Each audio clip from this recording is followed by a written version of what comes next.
What's going on? It's Logan from Prosper Real Estate, and today I wanted to talk a little bit more about escrow. And I know I briefly touched on it in my last video, but I wanted to dive in just a little bit deeper with you guys today because it is a really important piece to understand when buying a home. So hopefully you guys could learn something new, and let's jump right in.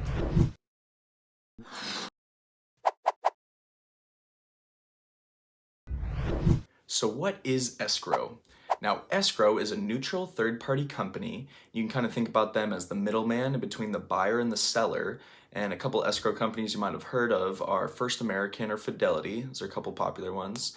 And then what their job is to hold the money and documents between the two parties, help facilitate the home buying and home selling process, and then distribute the money to the correct parties once escrow is closed. So how does escrow work? So once your offer gets accepted, your realtor will then send the contract over to the escrow company, and an escrow officer will assign you an escrow number and officially open escrow. And when they do this, they're going to look through the contract to make sure everything looks good, and they'll also take a look at your contingency periods, which I'll talk about more in a second.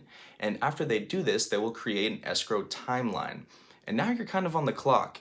Your realtor needs to make sure that you're hitting these deadlines before your contingency periods are due. This is very important. And also, once escrow opens, the buyer has 3 days to drop off their initial deposit. And the initial deposit is typically 3% of the purchase price. And what this does is shows the seller that you are serious about purchasing this home. And now this money is safe up until all contingency is being removed. But after that point, your initial deposit is now at risk and can be taken by the seller if you choose to back out after that point. Now, this rarely happens, but the reason for this is because they take their property off the market because they think you're going to buy it, and then after 3 weeks, you decide to back out. You kind of wasted all that marketing time for them. They could have been showing their property to other people. So in that case, unfortunately, your initial deposit will be lost and taken by the sellers.